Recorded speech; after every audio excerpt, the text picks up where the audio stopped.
Welcome to Jesus Energy. It's a really special day. I'm gonna cry right off the bat.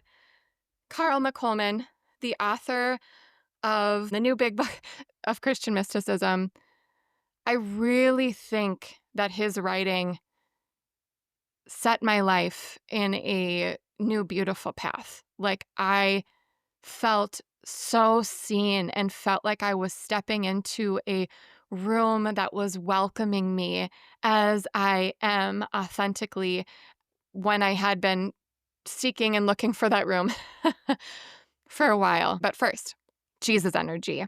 So pumped you're here. This project, this space is dedicated to being spiritually curious and expansive while also rooted into the love of Jesus. And it is dedicated to the ones who long to move into a more experiential dimension of Christianity and to the ones that want to find healing and experience transformation in our physical bodies and maybe even manifest some heaven on this earth. And, experience some like high vibe consciousness too while we're at it because it's fun. It feels good moving through the veins. Back to Carl. You guys, I went to a writers' conference in Atlanta, gosh, a number of years ago now. Just following after my dream to write. I was still kind of looking for outside permission to be a writer when it's truly an inside job. But before attending the conference, I was researching on who the speakers would be and some of their work, and I ordered his book. And immediately I want to cry just saying that, thinking back to reading his book. I felt so seen, known, the big book of Christian mysticism. He is an author many times over.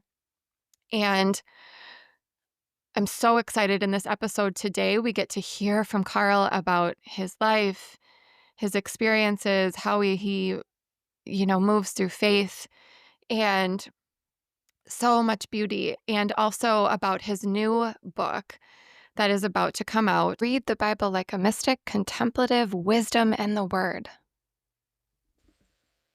I love this conversation with Carl and his research and his writing and his books. And I sincerely think they're so and stunningly pivotal and important for this time on earth as we are, because he finds these beautiful, stunning ways of how contemplation and mysticism and Christianity and Jesus and scripture, the Bible, intersect and overlap. And I am not crazy. We are not crazy.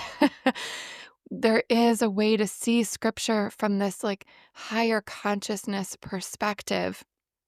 And it feels validating for me, and I hope it feels encouraging and affirming and inspiring and like just beautifully challenging for us together as we continue on this path of embodying healing and transformation and growing into this loving consciousness state more and more on our journey together. I'm so excited to dive into his book. I'm so honored to have had this conversation, and I pray that it blesses you in the way that it continues to bless me. Let's do it. Without further ado, let's go. Countdown's kind of fun. Yay, we're here with Carl McColman. I'm already teared up, just in tears of gratitude, and just feel so humbled and honored to be here with one of my favorite authors and people that I just enjoy learning from. Carl, I'm just going to get right to it. I truly believe is an extremely important writer for a time that we're in, an author of many books, spiritual director, retreat leader, incredible teacher, and I'm just so honored to be here with you.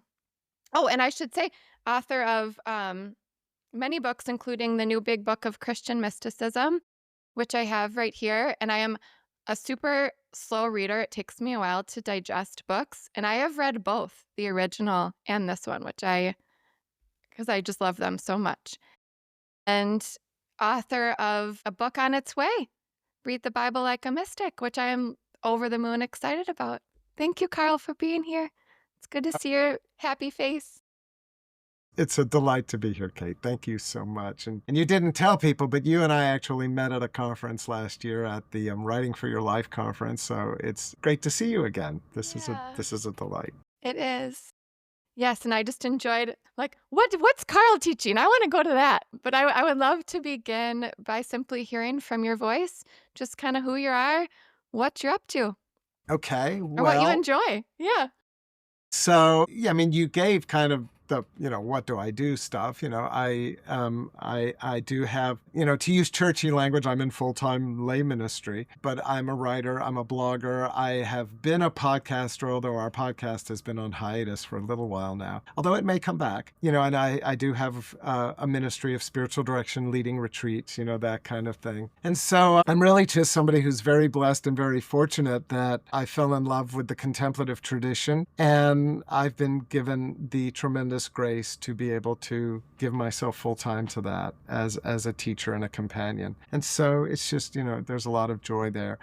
If Mm. you want to know just a little bit about me, I am based in Atlanta, Georgia. I am partnered with a very beautiful soul named Fran. She's an Oh, artist. And we have one child who is in heaven who passed away about 11 years ago. So we're empty nesters, but we have a little house with lots of books and icons and cats. We're both cat people. We're the crazy cat couple. But yeah, we live in a beautiful community just outside of Atlanta where it's historically been a refugee resettlement community. So it's very diverse. There are people literally from all over the world. The largest cool. house of worship in our community is a mosque, but there are Buddhist centers, Christians of every stripe. So it's really a beautiful community. Just love it here. Oh, I love that. So yeah, that's me. Okay, I have a weird question. What are Okay. your cats' names? Okay. Well, there are three. Awesome. The oldest one is Marjorie, named I after love that. named after Marjorie. Marjorie Kemp, the mystic. Really? Yes, we did have a Julian, but she's gone to her eternal reward. She's in that great litter box in the sky. But then the middle cat is Thumbs. He's actually about the same age as Marjorie, but we inherited him. He actually belonged to Fran's childhood best friend, and she transitioned about 10 years ago, not long Mm. after our daughter passed away. And we inherited her cat. So her cat's name is Thumbs because he was one of those Hemingway cats, those polydactyl cats with the extra digits on his Really? fingers.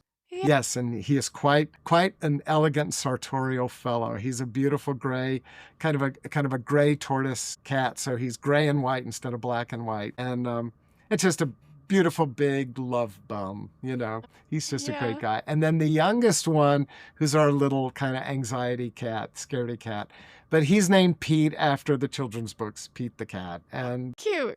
that's just My because son loves those. yeah, Yeah. our daughter loved them, and Rhiannon died in August of 2014. And Mm. Pete and his mother were feral cats living in our front yard. Mm. And so it became kind of part of our family folklore that Rhiannon sent these cats to us. Wow. So the mother was named, we called her Mama, and we called the son Pete. And we finally got their trust enough that we were able to cage them. We were just thinking about trap and release, neuter and release. But they were clean. They didn't have leukemia or, FIV, anything like that. And we fell in love with them. Wow. So we brought them into the house, and now they're part of the family. And well, Mama passed away a couple of years ago, but Pete is still with us. So but he was feral, I so love he's very skittish, Yeah. but he loves to get into our laps, and he's gotten to be a pretty good family cat. And so there they I are. love that. So Thank you. And you said Marjorie, Mama's in heaven now. Marjorie, Thumbs, and Pete. oh, and your daughter Rihanna? Her name was Rhiannon. If for Rhiannon? people of my age will remember, Fleetwood Mac had a big hit single in the Oh, 1970s called Rhiannon. It's actually a Welsh name. beautiful. She was a figure out of Welsh mythology. She Wow. was kind of the goddess of horses. And the Wow. word Rhiannon in Welsh, it literally means the great queen. And we used to say, yes, Wow. Rhiannon is quite the queen. But Wow. beautiful child, and Yeah. she was born with polycystic kidney disease. Mm. So she lived 29 years. Wow. and had health issues her entire life. Yeah. She was in a wheelchair for most of her life. It was quite a journey. It was a journey of love and faith and trust and really trusting the spirit and trusting her body, even as it was failing. Wow. But she was a beautiful soul. She was not afraid of death. She saw death as a chance to go be with Jesus and grandmommy. Fran and I learned to be a lot less afraid of death too by Wow. accompanying her. Wow. That's beautiful. And you mentioned you write about that in Unteachable Lessons, right? Yes, one of And I my haven't read that one. And so now I'm excited to go read that and learn more of her story. I love that name. That's so beautiful. And I'm so sorry that she passed. And also, it's so beautiful to hear. It'll be 11 years in August, and just yesterday, Fran and I were out walking, and we were talking about how much we missed her. Mm, So, and I mean, anyone who's ever lost a spouse or a child or a very dear friend or family member yeah. knows that, grief is such a process. And, but the sting of missing the person never goes away. Mm, That's just, we've come to recognize that that sting of grief is a measure of our love. yeah. And we loved her so much, and so the sting is so great. And so you live with it, you make peace with it. Can I ask what you loved most about her or what her spirit felt like to you? I know it's like immeasurable. Well, how do I answer that question? She was a radiant soul. She was just this, creature filled with light and love. We were now I was the adopted dad. Fran was previously married and Rhiannon was born out of that bond. But the father had moved across country. Props where it's due. He was very faithful with financial support, but he was not emotionally there for her. So she really didn't have a dad figure. And I came along and we just bonded and we used to say we were partners in crime. And so Fran was the adult in the family, and so for Rhiannon and I kind of were the kids. And if you are Disney fans, Rhiannon loved Disney. She was little Mowgli, and I was Baloo the bear, and poor Fran was Bagheera, the responsible cat. Fran was like, well, at least I get Oh, to be that's the a cat. beautiful picture. Yeah, So, yeah. so we had that kind of relationship. And then, so our relationship was very playful, Yeah. just a lot of fun. Rhiannon she was just very, she had major health concerns. So many things that we just take for granted just were not available to her. She couldn't walk. She'd actually had a brain injury, what, you'd call a stroke, when she was about 3 years old. And so she had some cognitive impairments. And so there were a lot of just basic kinds of things that everybody takes for granted that just were not available to her. But she had a beautiful singing voice. She Mm, loved music. Was an incredible judge of character. cool. She just absolutely loved people. And people who could see past her handicap and past her wheelchair and just could relate to the person. She was your best friend for life. And somehow I managed to pass the audition and we became very, very close. And we just had a lot of fun together. Rhiannon was a Make-A-Wish child. She lived to 29. I didn't know this. The rules for Make-A-Wish was that the illness is life-threatening. It didn't mean it had to be within the year or so, although obviously many children are Make-A-Wish kids because their life expectancy is very, very short. But Rhiannon was very blessed. As a teenager, she did get a doctor nominated her for Make-A-Wish, and she did get the wish. And her wish was, as you can imagine, let's go to Disney World. Disney, yeah. And so we went and had a week down there, and we just played and we just had fun, and we sang and we rode all the rides and went to all the Mm, shows and got autographs from all the people and the characters, and we just had fun. And that really, when I think about my relationship with the I mean, and there were still the dad things, yes. and we have fights and we'd argue, and she was a teenager, we went through all of that, but there was just so much love. I'll tell you a story. One time, I guess Rhiannon was probably 19 or 20, and I was still working outside the home at that point, and I worked at the Trappist Monastery here in Atlanta. I worked for the monks for 8 years, and so I came home from work, and Rhiannon, like I said, is about 19 years old, and I walk into the house, and Rhiannon is just screaming with delight because I'm home, you know?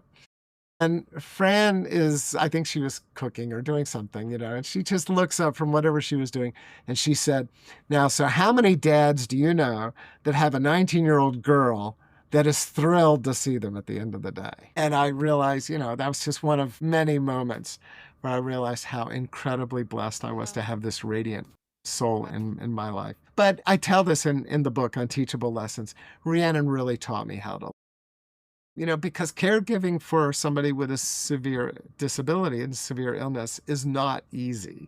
Yeah. And I had to learn, I had to grow into that.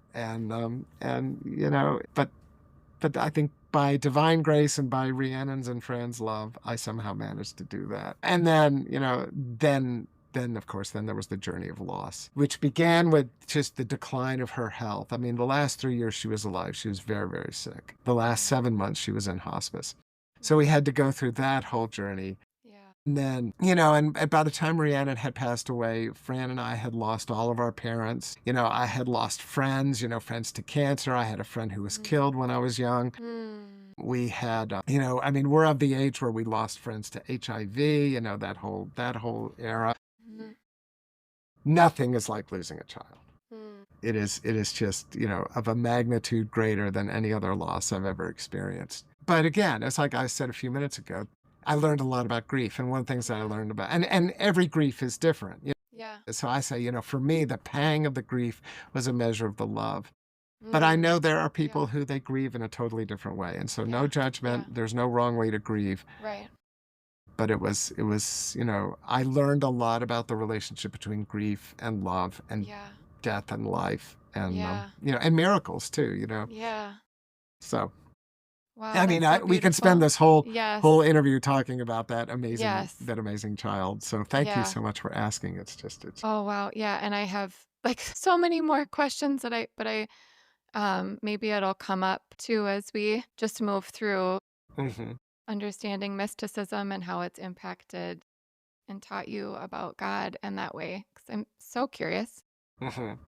Oh, that's so beautiful, though. It's fun to like just get more insight into your family and her spirit and your relationship. And that's really sacred. That's really beautiful. Yeah. I would love to hear just, I just want to learn from you, like how you would define mysticism. Being the author of the big book of Christian mysticism, yeah, how you would describe it or Well, let define me it. tell a funny story I love it. about that. So, as you know, that book has gone through 2 editions now. Mm. And when I wrote the first edition, I worked on it for 3 years. So it was between 2007 and 2010. The book was published in 2010. And as I mentioned, I was working for the Trappist monks here in Yeah, yeah, Georgia. yeah. People who may not be familiar, Trappist monasteries, that Thomas Merton was a Trappist monk, Thomas Keating, Hazel Pennington, a number Yeah. of amazing spiritual teachers of our time came out of the Trappist world. So they really are. It's an amazing community. There are, the Trappist brothers, the men, and then the Trappistine, with the women. But the monastery here in Georgia is a men's monastery, and I worked there. I worked for their business division. Of course, I'm working side by side with all these wonderful monks, and we became friends. And so when I, just was inspired and I had been talking to a friend of mine who was an editor and he encouraged me and I thought I need to write a book about mysticism. The story there is I had heard Wow. an interview from Anne Lamott, Yeah. who I'm being long-winded here, but I really will get to your question. I love it. I heard an interview with Anne Lamott who said she was talking about advice she gives to writers. And she Yeah. said, write the book you wish you could have read. Yeah. And so I loved Evelyn Underhill's book on mysticism, which was published in 1911. And that was my idea. I thought, well, I would like to read a book that was kind of like Evelyn Underhill's, but written for Wow. today. Wow. And so that was how my concept for the big book of Christian mysticism came along. And this editor encouraged me, and I sent him a proposal. He agreed to publish it. And so I'm writing this book. And like I said, it took me 3 years to write it. Mysticism is a huge topic, and it's not like I have a PhD. I'm really the most unlikely person to write a book on mysticism. No academic training. I mean, I've read what I've read, but I'm not an ordained, I'm not a monk, I'm not a priest, none of those things. I'm really a fan. I'm just somebody who the mystical tradition has meant so much to me personally. This book was a love letter that I wrote to the mystics, to Evelyn Underhill, to the Trappists, anybody who kind of had encouraged me over the years. So I'm working on this book, and I'm so kind of intimidated by how big the topic is. So of course I turn to the monks and I say, would you read it for me and give me feedback and give me advice? And of course several monks agreed to do that. And one of them was this fellow named Father Anthony. And Father Anthony was a Sicilian fella. He was already, an older gentleman when I met him, so probably in his 70s, late 70s or early 80s. And just a gruff, just like this real kind of almost like a Nick Nolte type of character, just really rough around the edges, but a big, warm, kind of marshmallow of a heart underneath that gruff exterior. He was a gardener. He loved to work in the garden. We used to say he was part hobbit. But, and the kind of guy who doesn't come across as an intellectual or anything like that. And yet when you talk to him and you got to know him, he knew his stuff. He was very learned and very, of course, he had his training, to become a priest and all that. Well, so he reads the first chapter for me. Or I think even maybe the first 2 or 3 chapters.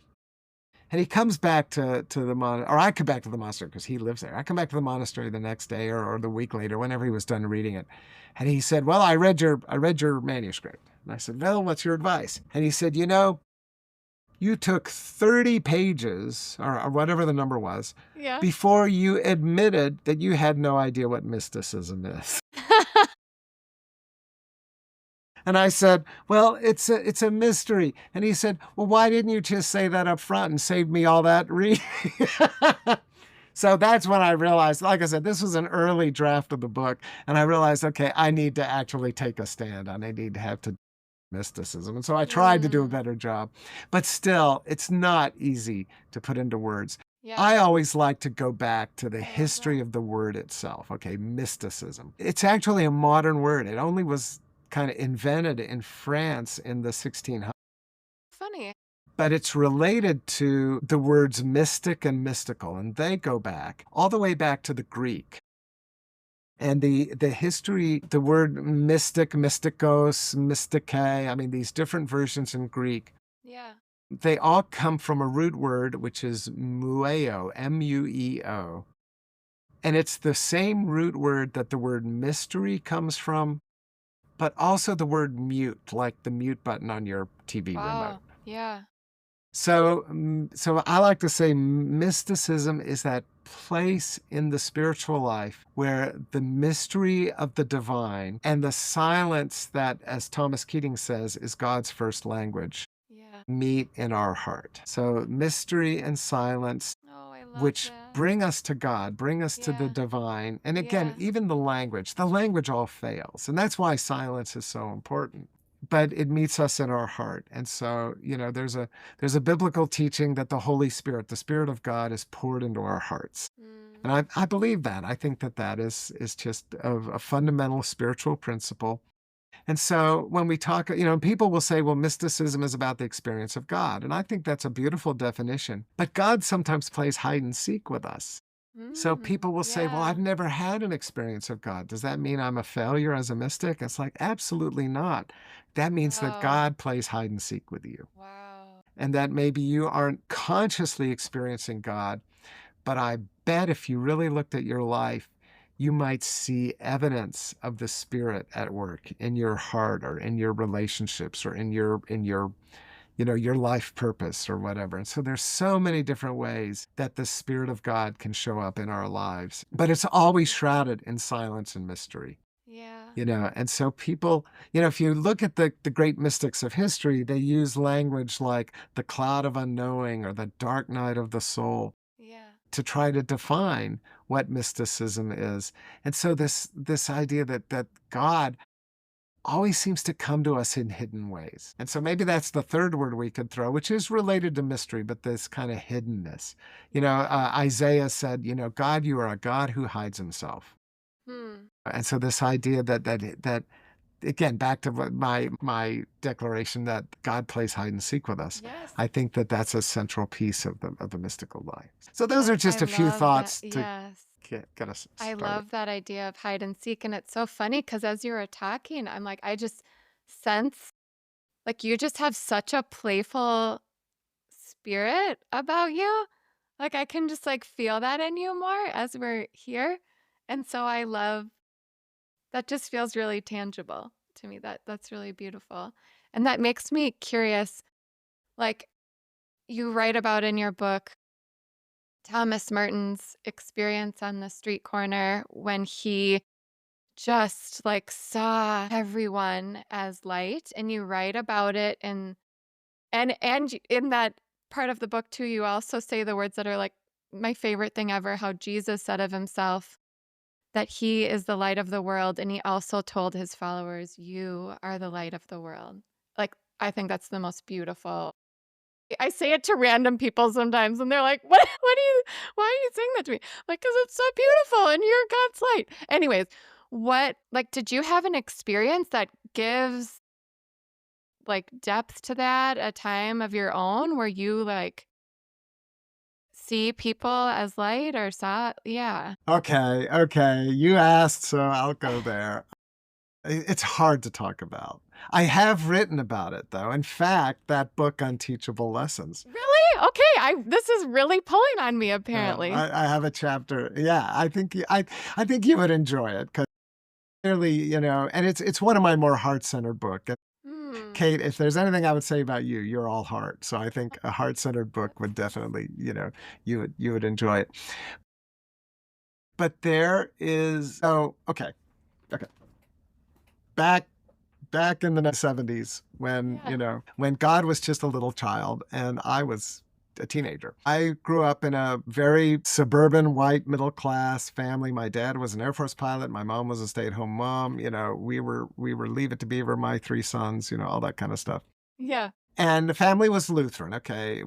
I grew up in Virginia and was very active in the Lutheran church and My family went was to too. I'm sorry? My family was too. Oh, well, there you go. Yeah. And went to a weekend event for high school kids in the Shenandoah Valley of Virginia at an old Presbyterian conference center called Massanetta Springs. And so I'm there for the weekend. It's February. So it's right. I mean, we're talking 48 years ago now. Yeah, in 2 years, it'll be the 50th anniversary. So February of 1977. I'm 16 years old.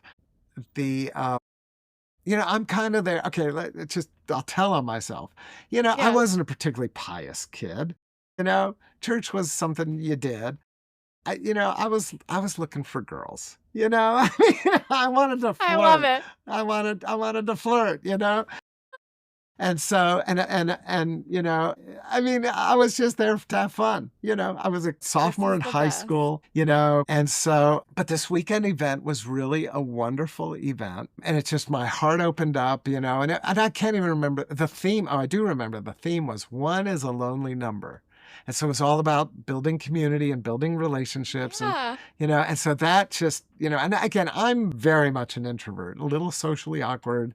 I have anxiety issues. I mean, all that kind of stuff. So, it's not like I walk into a room and I own the room. I walk into a room and I look for a corner, I mean, and so they had to kind of pull me out of my shell. And so it was a weekend event. So, Friday night, all day Saturday, Sunday morning. And so by Saturday evening, I'm really just having a good time. I'd made some friends, hadn't found the girlfriend, but I made just some friends. Yeah. And then after dinner, they had a Holy Communion service. Okay, so this is 1977. So people who are old enough to remember, that we were acoustic guitar singing songs like Kumbaya, and they'll know we Yeah. are Christians by our love, and all that kind of stuff. And there was, I think, probably about 100 people there. I think there were like 80 kids, and then the adults who were there, kind of running the show. Okay, it's hard for me to talk about. Is it? Okay, yeah. because how do I put this into words? Yes, yes, So yes. I'm in this communion service, and first of all, I just feel the love. There's Mm. so much love in that room. You could cut it with a knife. It just was pouring. It was flowing. It was flowing into my body. My body felt full of love. We were all kind of, as we were singing, we were doing the arm in arm thing, Oh, it was just this little love fest. So that right there, just kind of, my heart begins to just open up. And I don't know how to explain this without it sounding really corny, but the room became full of, mm, and it's like time stood still. yeah, So those are the three things I would say. I was filled with love. The room seemed filled with light, and that's really important. yeah, And I'll get back to that. And time seemed to stand still. And so I realized that, or I figured out, or somehow it occurred to me that the love was bigger than just that we were all friends. yeah.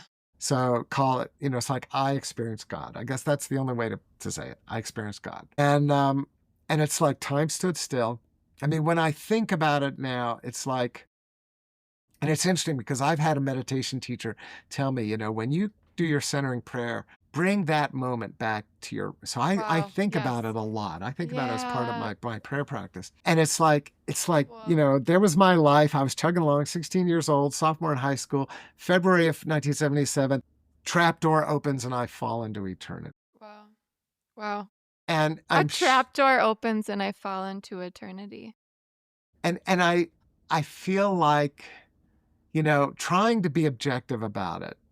I mean, this was a communion service. It didn't last more than an hour, maybe 90 minutes, because we were singing. And like when the communion was happening, they would do the bread. The bread was a loaf of bread rather than the wafers, and they had the common cup, and each person would give it to the person next to them. So, so we had time for everyone to get communion and all, but it couldn't have been more than 90 minutes. Yeah. But it felt like there was this moment in there that lasted forever. Wow. And it's like, so I'm filled with light, I'm filled with love, I'm filled with this sense of timelessness. Mm. And then it's like, then it kind of pops back into ordinary consciousness. Wow. Yeah. And Scout's honor, I never was a scout, but I'm going to evoke that anyways. I was not on I hadn't been eating mushrooms, I hadn't been smoking pot, nothing like that. Yeah. And then then, but it was like, and yeah, I'll just go ahead and say this. So I've subsequently to that, I've done some psychedelic research. So I've had experience with psychedelics.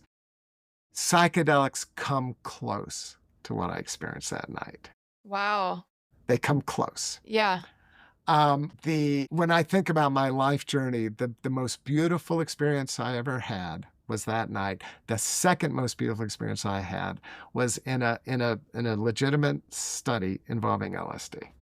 Hmm. God's honest truth. So So the service interesting. is over, and they were kind of breaking, and there's a bunch of teenagers in this room. So they're breaking down the room, and they're going to set up like a stereo and play music, and we can dance and party and so forth. Yeah. And I'm sitting there kind of like Thomas Merton on the street corner. It's like, I'm just, love is dripping off of me. Wow. And these people who are my friends came up to me, and I said to them, wasn't that the most amazing experience ever? And they said to me, it was nice. Do you want to go grab a Coke before the dance? Huh. Isn't that funny? And well, I'll tell you, at that point, a little bit of my anxiety kicked back in Okay. because I thought, okay, what just happened that was so obvious to me Yes. and my friends didn't?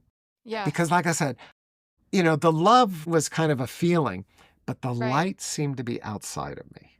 Wow. It was Cool. outside of me, but it was Right. inside of me too. Yes. It was like outside and inside no longer made any difference. Yeah. Um, and I can talk about that again because I've done research like Yes. into psychedelics. I had a serotonin dump. I mean, obviously there was certain biochemical things that went on inside me that Yeah. these are the kinds of things people experience. But again, I was absolutely sober. Yeah. I was in good health. I was just an ordinary 16-year-old kid. Yeah. And somehow I was brought to the threshold of mystery. Yes. And I didn't go to the dance. I went back to my room Hmm. and I prayed. Hmm. And that was, I mean, like I said, that was 48 years ago, and it is still shaping my life to this day. Isn't that cool? All those books that you have enjoyed, they would not have existed if it weren't for that one night. Because So, I mean, wow. I knew I loved to write. Writing has Yes. been a part of my life since at least junior high, if not earlier. But I thought I was going to write fiction. Really? I thought I was going to go get an MFA and, I wanted to be the next Stephen King or James Dickey or someone Yeah. like that. I didn't know that. And then boom, this happened. Yeah. Yeah. So, And how do you, yeah, go ahead. no, please. How do you think like our showing up, our availability to God and like God's grace meets? Like, is that random? Like, I feel like there's a scripture in there, but I don't know what it is that it's making me think of. Well, there's the pure unmerited grace because once again, it's not like I was little Mr. Pious. I wasn't. I mean, my family and I went to church. If you had asked me, do you believe in God? I would have said, sure, but it wasn't that big of a deal. I was just an ordinary suburban middle class kid. So it's not like God only gives mystical experiences to the people who deserve it because I busted that open. There's a writer who I grew to love very much. Yeah. His name was Gerald May. He wrote books. He wrote Will and Spirit and Addiction and Grace, a number of other books like that. Everything that he wrote was wonderful. Well, he was involved with a ministry in Washington, D.C. called Shalem, and I got involved in Shalem when I was in graduate school. And he in his book Will and Spirit, which I think is a masterpiece of 20th century kind of contemplative psychology, because again Cool. he was a neuroscientist, Wow. and I think he was a psychiatrist. So he writes about contemplative spirituality from a psychiatric perspective, kind of like what I was doing a few minutes ago, and I was saying, Yeah. obviously I had a serotonin dump. You can do that. You can look at all of this on a pure level of, just what can we measure? What can we observe? What's happening in the brain? What's the brain chemistry going on here? But in this book, he makes this statement, and it has haunted me. I first read this, gosh, 30 or 40 years ago. He said that it was his opinion as both a neuroscientist and as a contemplative practitioner. It was his opinion that people have unitive experiences of God multiple times every day, Wow. and that our brains are brilliant at filtering them out. Wow. Wow. I love that so much. So, and you can understand why. I look at, it was, I mean, destabilizing, not in the sense, I mean, I didn't begin to, do any kind of acting out, go crazy. I Yeah. wasn't, didn't have to be institutionalized or go on to, onto medicine or whatever. And again, no judgment with anybody when that is part of their story. Right. Yeah. But Yeah. it was certainly destabilizing for me spiritually. I mean, I Mm. just didn't, Was it? Yeah. I couldn't figure, well, of course, I Yeah. had the container because Yes. my family, we were nice little Lutheran Christians, but I kind of became a fundamentalist Christian. It's like I had nowhere to go. I started hanging out with charismatic Christians. I mean, I look back and it's like, again, the grace of God was all over me because I could have made a lot of mistakes, and I did make mistakes, and then, well, at any rate, this isn't about me. Um, but I think I think that a major experience like that can be profoundly destabilizing to somebody. Yeah. And especially for a kid in 1970s Virginia, I didn't have a spiritual director. I tried to talk about it with my pastor, and he warned me to be careful because, charismatic and Pentecostal Christians, they don't have good theology. I mean, that was his response. It was kind of like, we're Lutherans, we don't do experience. Okay. Yeah. That was basically Yeah. what he told me. So Yeah. I'm basically left alone. I don't have any guidance, any support. which is one of the reasons why I am such a strong advocate for spiritual direction. And Cool. I can tell That's you, beautiful. I have heard horror stories of people having a profound experience of God, and they Yeah. don't have anybody to talk to. And Wow. then they end up going off the deep end. They either, Yeah. totally become a fundamentalist, or they totally abandon religion altogether, or Wow. they maybe get involved in substance abuse or something like that. Yeah. I mean, there's a lot of traps you can get into. And I mean, and we Yes. all know the stories of people who get ego inflated, and they Yeah. go off and start their own religion or start their own cult. And, then you have Jonestown. I mean, I don't know the story of Jim Jones, but I'd be willing to bet he had some sort of a profound mystical experience and That wasn't is able to really integrate it. fascinating. Wasn't Yes. wasn't able to integrate it. Again, Yeah. please, So how do we integrate it well? yes, exactly. And this is where we need a container. And this is where I think contemplative Christianity, for all of its faults and all of the faults of the institutional church, and boy, we can have that conversation, but it gives us a container so that when Hmm. tiny little human being encounters the vast infinite ocean of divine love, Yeah. we need support in Yes. order to figure out what this means, how Yes. we integrate it into our lives, how we become people who embody that love, embody that joy, embody that service. And then it doesn't just send us around the bend so that we end up, sitting in the corner and chanting all day long and refusing to take a bath because we don't need to do that anymore. What is your balance of that? Embodying, like earlier, you said you have been encouraged to meditate on that experience. And then how do you balance like that embodying with the, what, like how would I word that? Like with Grounding, more, maybe? yeah, yeah, Yeah. How do you? Well, obviously there are many different ways that people can do it. In fact, I made several references to charismatics and fundamentalists, and I don't mean to be negative here. yeah, But yeah, let me say this. I think a lot of charismatic and fundamentalist Christians are people who have had real encounters with the Spirit of God. And for whatever reason, they want a very constrictive container to mm, hold it. mm, It's like they want or need, or that's all that's available to them, is this very, very almost rigid kind of way of thinking about God and way of thinking about theology. yeah, And maybe it works, but we all know that fundamentalism also scapegoats people, and it creates divisions between men and women, between straight people and gay people, between Christians and non-Christians. So it's not a skillful tool. I think the reason why people are drawn to it is because they don't have any other resource available to integrate the infinity of divine love that wants to pour itself into our hearts. I mean, this is yeah. biblical. Romans 5 Wow. 5. The spirit of divine love is poured into our hearts through the Spirit who has been given to us. Mm, That's what happened to me when I was 16 years old. And it's happened to it happened to Thomas Merton on that street corner. Nothing special. It's not like I'm some big, high and mighty person here. It happens to a lot of people. And again, according to Gerald May, it happens to all of us, but we've learned how to filter it out. wow. But then once in a while, people don't filter it out. It's like it Yeah, managed to get past the defenses. And yeah. then you're Merton standing there on the street corner, falling in love with everybody because they're all glowing. Mm, And what does Merton do? He goes back and he had the container. He was a monk. He went back, he prayed about it, he wrote about it, he integrated it. so beautiful. And he Yes. was already a great spiritual writer. It kicked him into the stratosphere. I mean, his writings from the last 10 years are so profound and so Mm, deep, you know? yeah. And That's so, so but cool. yeah, yeah. That So this is encourage yeah. why centering prayer communities, Yes. monastic Yes. communities, Yes. spiritual direction, you know, Yes.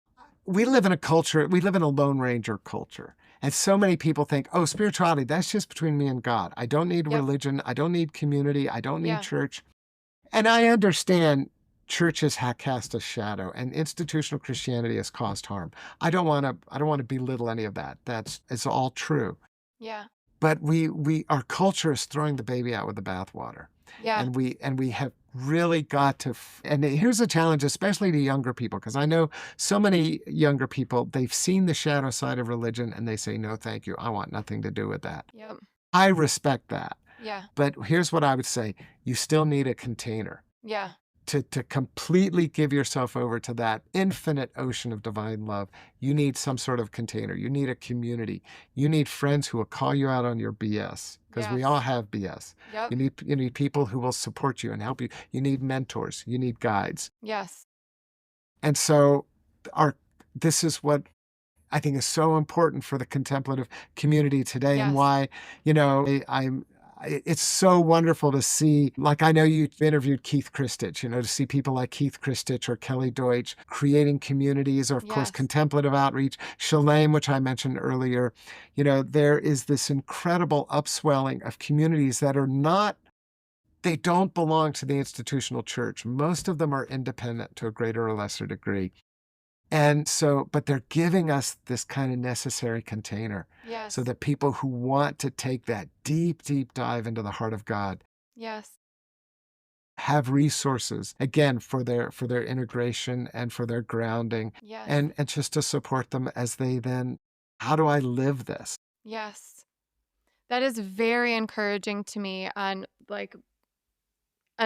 two sides of the spectrum, like to give way to these like profound flooding ins of God's just presence in my day, and also to our pastor that I love dearly, we're in a small community church.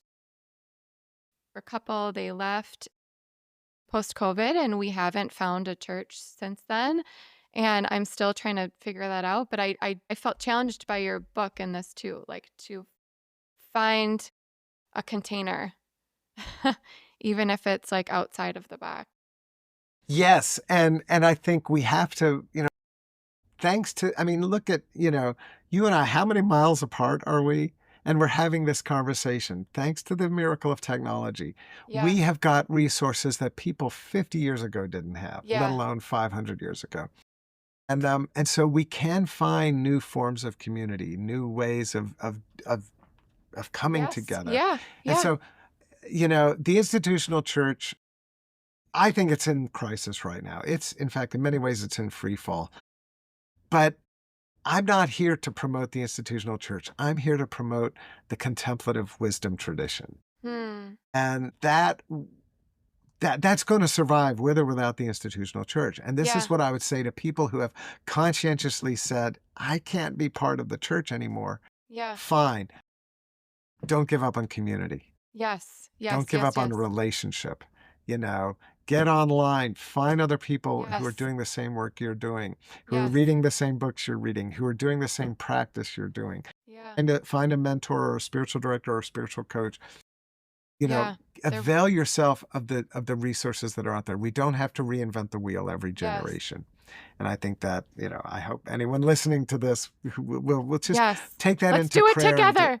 take that into prayer and discernment. Well, Yes. absolutely. And I mean, the fact that you're doing this podcast, we're creating resources because, I mean, let's be real. I have this experience when I'm 16 years old. And then, in fact, the organist of my church recommends I read Evelyn Underhill's book. And I read, and for Really? anyone who doesn't know, it's called Yeah. Mysticism, was published in 1911. So it's old fashioned. Her writing is very kind of stiff upper lip British. But, Yeah. and as a kid, you mentioned reading books slowly. I had to really take a bite at a time. But it made me realize that what happened to me, I wasn't crazy. I wasn't alone. There was a Yes. whole Yes. lineage and Yes. tradition and community of people who were having these kinds of amazing invitations. Yes. And it gave me hope. Yes. This is what books do. This is what Yes. podcasts do. This is what websites do that are helping us to connect with this thing that's bigger than ourselves. Or, as Yes. in my case, you have that connection and you're like, now what do I do with it? And then Yes. the resources are there to help us to make that. I love that. And I think I take encouragement from Saint Teresa of Avila, and like I'm not crazy. I'm not losing my mind. And that's very important. Yeah. Okay, I want to talk to you so much about your new book on the way. And Okay. really quick before we do that, because it was so helpful for me when I was able to ask you at the writers conference when I met you, I asked you if you like resonate as being Christian, because at that time I was like, my God is so big. exploded up and out of what I once knew, and I don't know what I am, what I'm doing, like, where do I go? What's a contain I and your words were so supportive and helpful for me, so I would just love to ask you again, like, what's your relationship with Christianity for anybody that might be processing for that Yeah. themselves? Well, and of course, I'm in a different place because it's been 2 years since that conference, believe it or not. It was March of Yeah. 23. This is March Yeah. of 25. So, first of all, I think that there are a lot of amazing churches out there, amazing people in the Christian community that we can learn from, that we can be inspired by, that we can partner with. So I love the community. I think the community has so much to offer all of us. The other piece of that, though, is, and for lack of a better word, the institution. And some of this is just it's human nature. I mean, human beings we form communities, and then communities become institutionalized. Richard Rohr tells this wonderful metaphor. I don't know if he created it, but about these people who they were started a life-saving kind of ministry because they were on a river where people would drown. And then the ministry became successful and more people wanted to volunteer and more Yeah. people wanted to volunteer. And Yeah. eventually they built a clubhouse and they had a training program and you had to start paying money to join. And then more people were drowning because the life-saving community had become an institution. Mm. That's a metaphor for the Yeah. church. And I think, Howard Thurman, the amazing African American mystic who everybody needs to get to know, Yeah. said back in the 1930s, okay, in the 1930s, he said, the mystic is the foe of the institution. The mystic is the foe of the Hmm. institution. And I think that I mention this because your experience is hardly unique. So many people that I've Yes. talked to or walked with or engaged with over the years, they have some sort of a life opening, life transforming encounter with the mystery. And then their immediate impulse is, I want to bring this back to church. I want to tell my pastor. And then they find people are like, whoa, whoa, whoa, whoa, whoa, whoa. Cool your jets, slow down, let's not go crazy here. That's the kind of messages that people get, and then they start to see, you see how the sausage is made. They start to see the church really can exclude people and it really can shame people. And, there can be, even keeping up with what society as a whole is doing. It's just, more and more people don't feel that they're being served or fed or nurtured Yeah. or given a place by Yeah. the institution. Yeah. So I really, I think a great example is, Thomas Merton was a lifelong student of Buddhism. And he dialogued with the Dalai Lama, a very young Dalai Lama back then, of course. Wow. He dialogued with Thich Nhat Hanh, D.T. Suzuki, who was a famous authority on Zen Buddhism, and Merton's writing, it was clear. I don't know if Merton ever called himself a Buddhist. Well, actually, he did. He told Brother David Stendal Rast, he said, I intend to be the best Buddhist I can be. Cool. Yeah. And now, he also was a Trappist monk. He was a Catholic monk. He was a Christian. Yes. Yes. He Oh, that said, like there's brings me no, such happiness. yeah, there's no contradiction.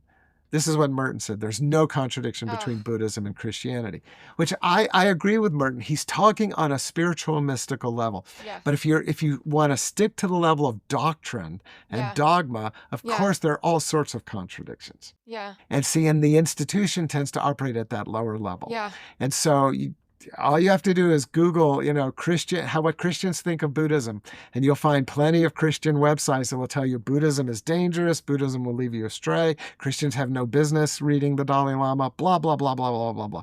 Of Yeah. course, fair is fair. There are also so many Christians who are deeply engaged with interreligious work, including with Buddhism and other faith traditions. But the Christians who get involved in that often find that their church doesn't know what to do with them. And so it is just this, I do believe that the Spirit leads us. And here's the analogy I like to use. In the Middle Ages, they burned Thomas Aquinas's books. And you know why they burned his books? Because he quoted Aristotle. Mm. Now, you and I might say, oh, Aristotle, a great philosopher. But in the mind of the Middle Ages, Aristotle was a pagan. And how dare Aquinas quote a pagan? And so we have Merton and we have you and me and other people in our day who are interested in what the Buddha has to say or what the Dalai Lama has to say. Are we any different from Thomas Aquinas? But we get rejected by some people, just like Aquinas did. Mm. And I think this is the thing that we have to say about institutionalism is that sometimes the spirit goes ahead and the institution doesn't know how to catch up. Mm. And so I don't think institutions are all bad because they exist to pass the faith from generation to generation. Mm. That's a beautiful thing. But it's like what makes an institution good also limits it. And so, so I think those of us who are called into the mystical life, the contemplative life, we are always going to live with one foot in and one foot out. The fancy language is that we live on the margins or we live in the liminal space, the threshold space. Yeah. You got the door inside the church, outside the church. The mystics are standing there right at the door. And so I know people who are engaged in contemplative work who they can't bear to go to church. They haven't been inside a church for years. Yeah. I have absolutely no judgment. I think Yeah. everybody has to follow their own heart and their own Yeah. conscience. I also know people who are very, very engaged. They're in ministry. They're in leadership. They, Yes. would never miss a Sunday. Again, Yeah. no judgment there either. Yes. And I think that in many ways, mysticism and contemplation is the threshold. It is the place where the Yeah. people, I like to say the people who are on campus and the people who are off campus can come Cool. together. I like And thinking so, about it like that. so I think that, I can't remember what I said to you 2 years ago. Maybe you can refresh my memory. But I do believe that at the end of the day, we all have to conscientiously find our own way of relating to the church, whether it's holding at arm's length, or whether it's being intimately involved or being on the margins or some combination thereof. But, Jesus taught us not to judge. And I think we have to be really careful not to judge each other. And I know a lot of Christians who are really judgy of people who don't go to church. I mean, even liberal Christians can get really judgy. And I just think that's a waste of time. A lot of people outside the church are judgy to people who are in. That's also a waste of time.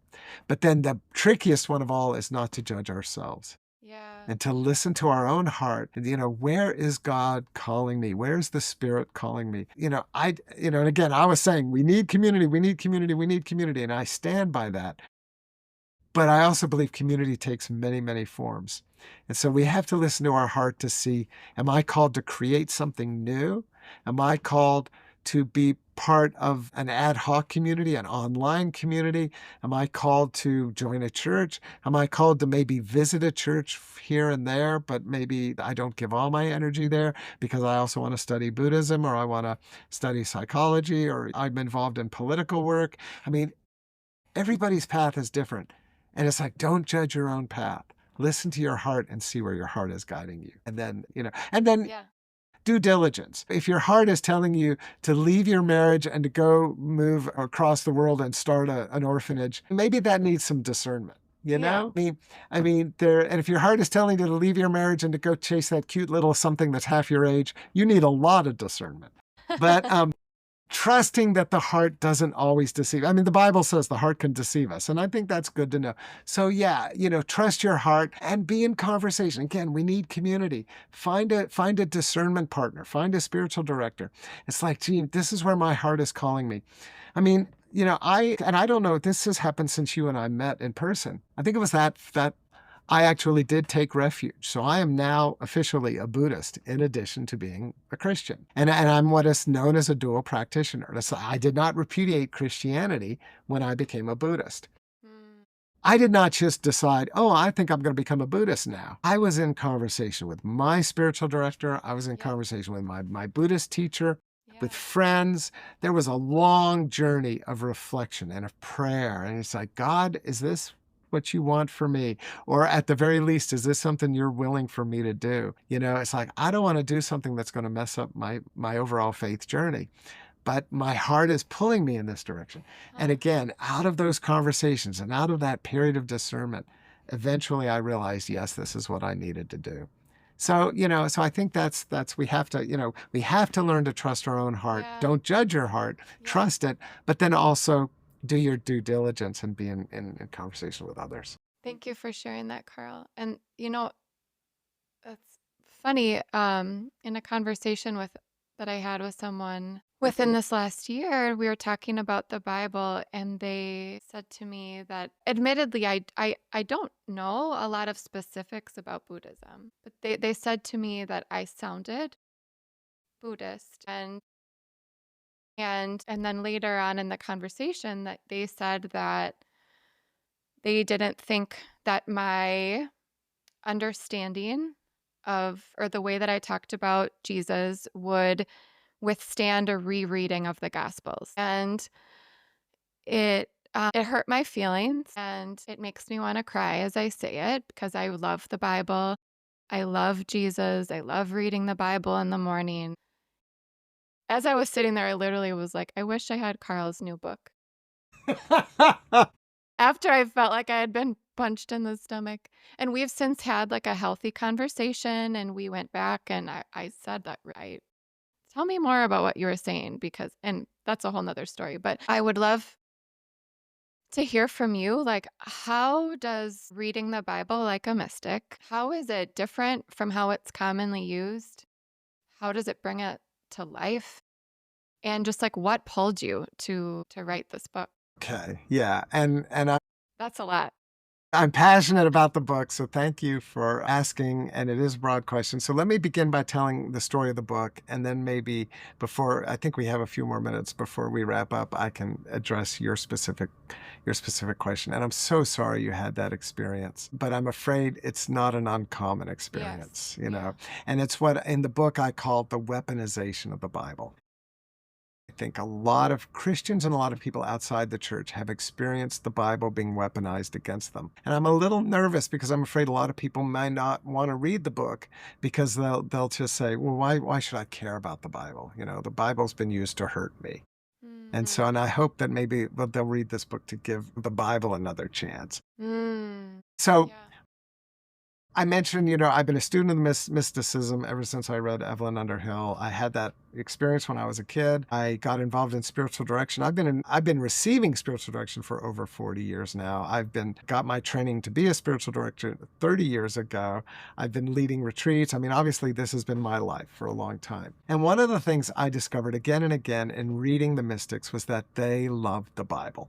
They quote the Bible all the time.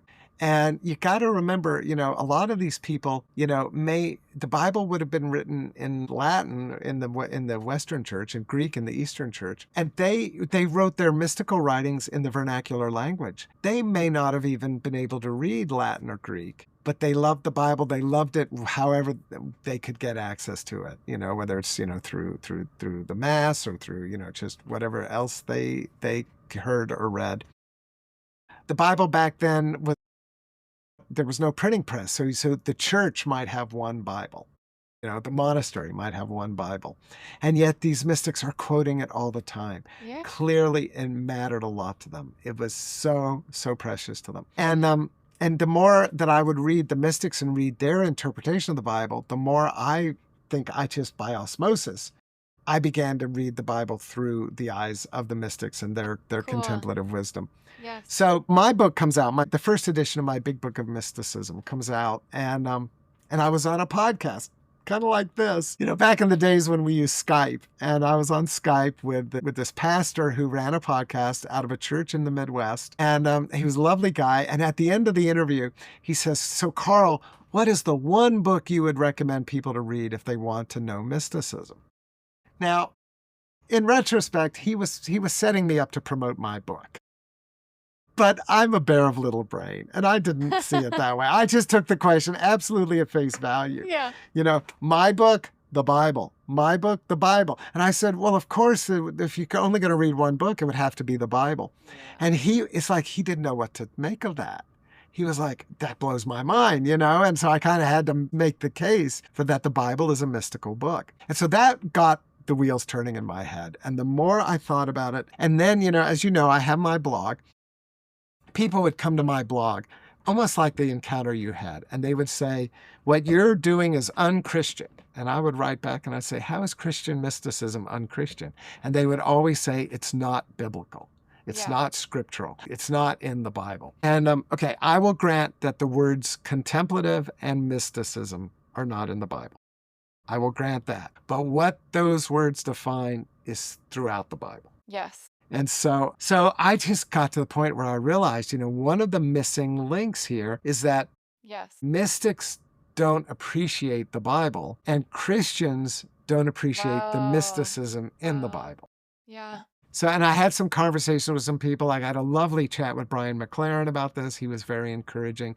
Several other people, and I finally decided I just need to write about this. And my publisher agreed, and that's how the book was born. So, in writing this book, I really was inspired by Richard Rohr, who wrote a book called "What Do We Do with the Bible?" Oh, I've never heard of this. It's a skinny little book, and you can read it in a day. It's only like 58 pages, and you Cool. have to buy it through his website. So go to the CAC website and you can order it. Definitely worth reading. And Yeah. one of the things that he says is that we read the Bible from our level of consciousness, and depending on what our level of consciousness is, our experience of reading the Bible will be totally different. Whoa. And that was the missing link that was the key that I put it in and the whole thing opened up for me.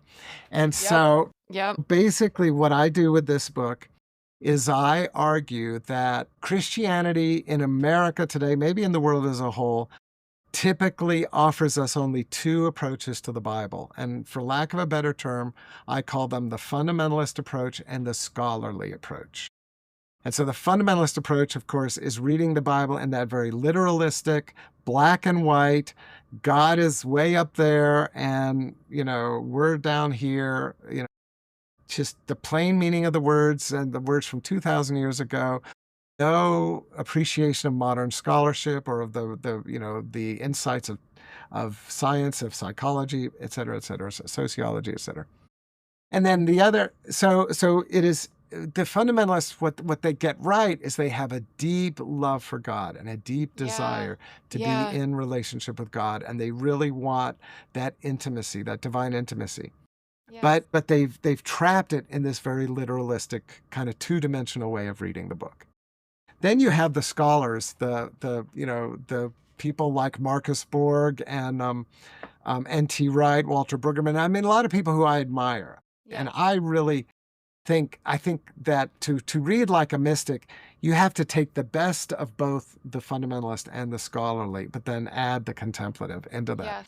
But what the scholars tend to do is they give us a very knowledgeable, reasonable, deeply intelligent, deeply careful reading of the book. But I mean, and the textbook case here is Bart Ehrman. But then oftentimes it's like faith falls off the picture. It's all about just reading the text as the text. And it's like there's no room for mystery. There's no room for transcendence. So it's like Christians in America today are caught between these two ways of reading the Yes. Bible. Yeah. And then the third way would be the secular way, which is that the Bible is only literature. It's like they strip it of all transcendence whatsoever. And of course, a lot of secularists read the Bible from a hostile perspective. The Bible is dangerous. And a lot of their criticism is fair criticism. The Bible is homophobic. The Bible is sexist. The Bible tolerates slavery because the Bible was written two and more thousand years ago. It reflects the limitations of the world in which it was written. So you got the fundamentalist, the skeptical, and the scholarly approach. And I argue there's a fourth approach, the Wow. contemplative approach, Yeah. which again is drawn from Richard Rohr all the way back to Jesus himself. St. Paul actually quotes and interprets scripture in the New Testament. So he gives us insight. Origen, the mystic from the 3rd century in Alexandria, Origen says, the literal reading of scripture is never complete. So in the 3rd century, Christianity was saying fundamentalism is incomplete. And so we've got 1,700 years there of wisdom that we can draw on. And what you have to do, or what I talk about, what I suggest, is that you have to learn to read the Bible through your heart, through Wow. imagination, Yes. through a willingness to let the Bible be mythological. So certain things in the Bible are not meant to be taken literally. and that you have to let the Bible interpret itself. So, for Wow. example, Jesus Yeah. says, I am the way, the truth, and the life. No one comes to the Father but by me. A lot of people interpret that to mean if you aren't a Christian, you're not going to heaven. That's a fundamentalist interpretation of that text. A mystical interpretation of that text is that Jesus is the embodiment of love, and that if you want to reach God, you must go through love. Love is the way, love is the truth, love is the life. No one can come to the divine but through love. So a mystical way of reading the text preserves the meaning of the text, but sees it from that higher consciousness. That's so beautiful. And Tell me so, more. What are other verses from higher well, consciousness? there are also verses that have been lost in translation.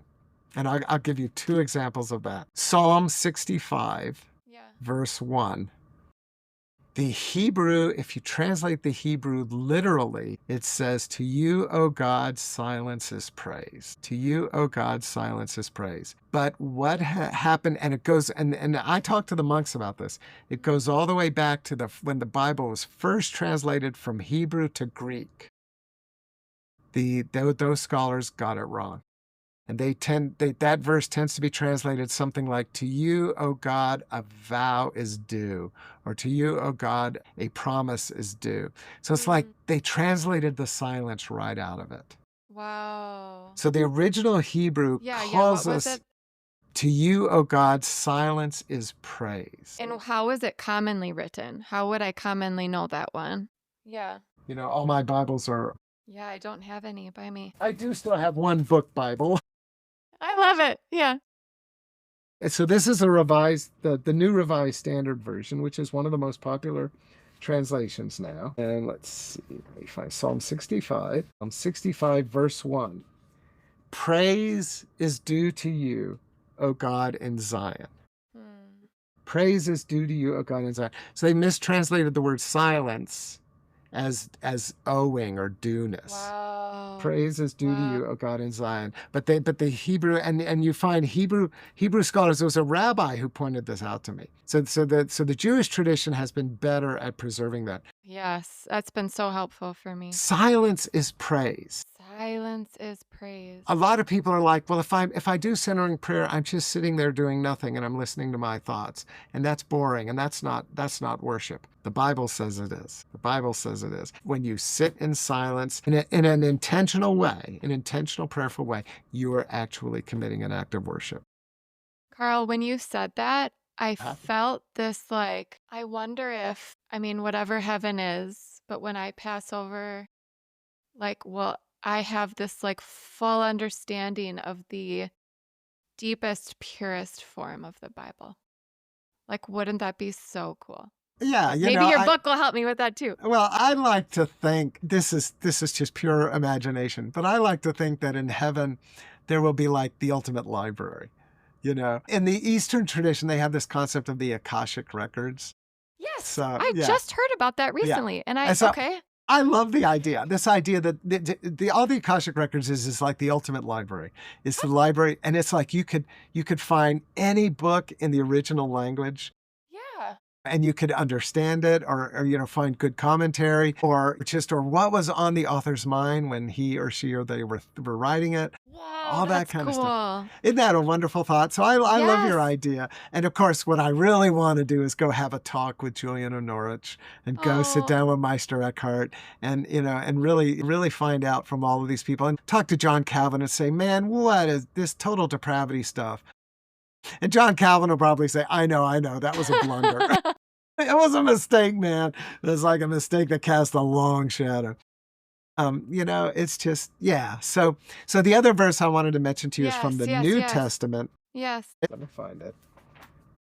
Again, I'm gonna read it to you like it's translated in the New Revised Version, but then I'm gonna give you what the original Greek was like. Oh, this makes my heart so happy. Thank you.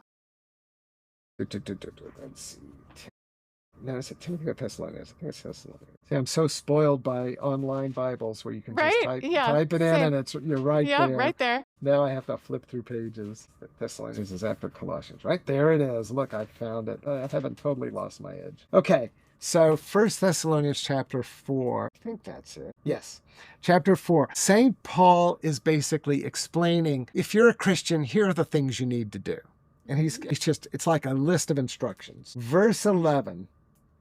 Verse 11 says, aspire to live quietly, to mind your own affairs, and to work with your hands as we directed you. So that first phrase, aspire to live quietly. The Greek word in there that gets translated as quietly is Hezekiah. And Hezekiah is the Greek word for contemplation. Wow. So what Paul is really saying is learn to be a contemplative. Mm, And I've seen people translate it as learn the ways of silence. wow. So aspire to live quietly implies you need to mind your own business. You need to shut your mouth. Keep your head Yeah. down. Right. It's almost like be passive. But Yes. what if Paul is saying, and I want you to cultivate a contemplative heart. So I Wow. want you to live immersed in silence. Yes.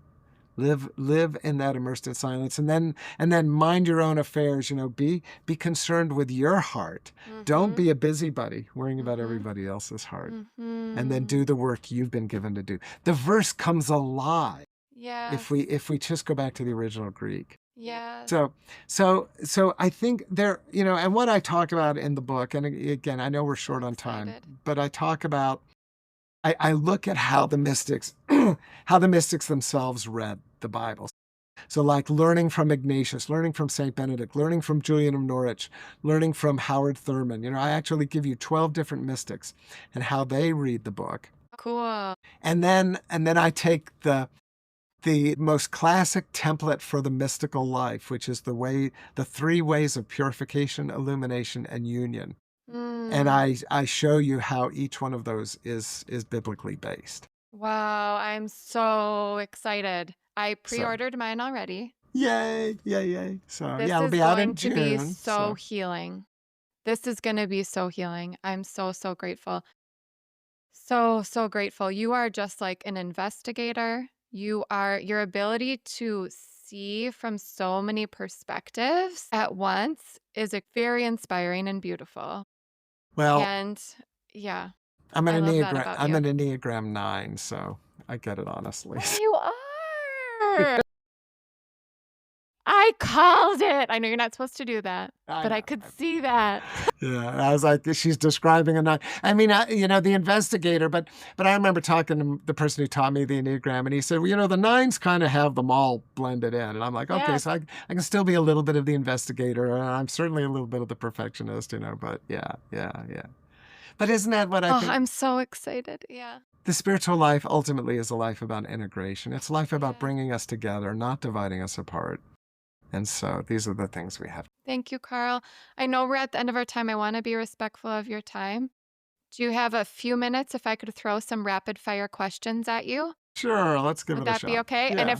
if whatever comes is great, and if Okay. not, we can just skip it too. Okay. I'll try to Um, be brief. That's going to be the tricky part. But yeah, just a little, however it feels. When do you experience the presence of God from within your body, or how?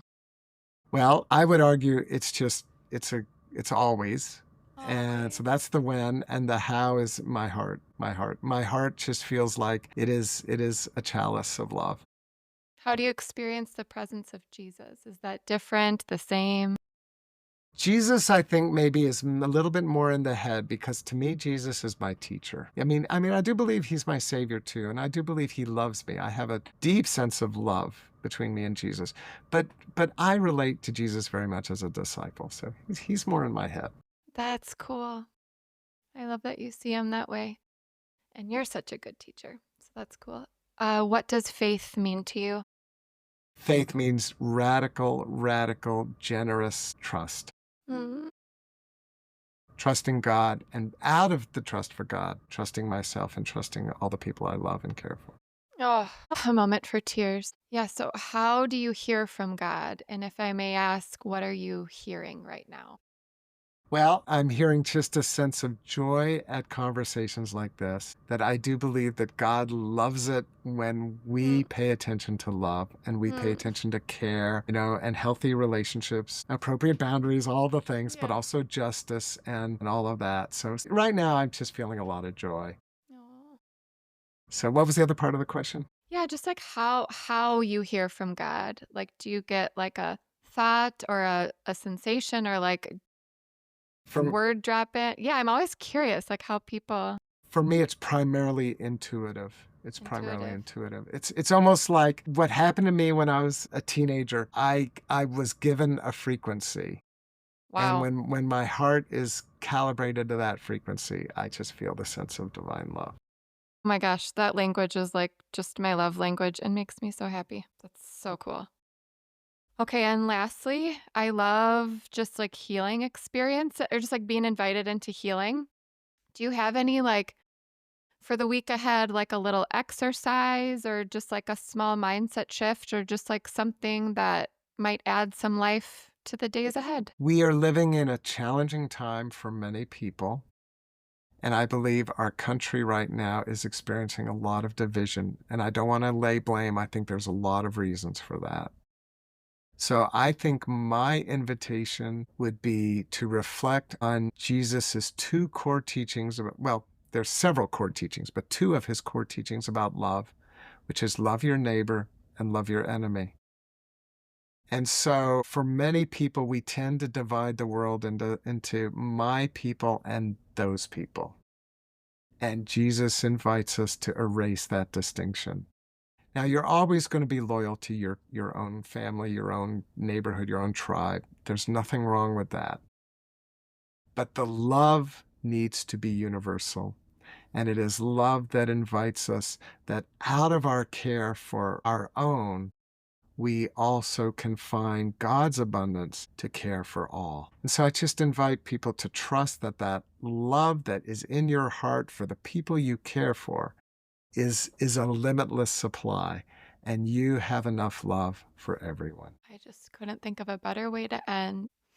And thank you for those words and for this time. And I just feel like that just gave me goosebumps everywhere. And I just sincerely thank you from my heart for this time and for your presence in this world and sharing your work with the world. And I hope everybody reads your book. And I'm going to go read Unteachable Lessons and just thank you for being you. And like sincerely, I just feel overcome with gratitude that we got to do this and that I get to spend my time like this. Well, So thank you. thank you for inviting me, and thank you for what you're doing too. It's a gift, and I Yeah. appreciate it. Life is good. Thank you, Carl.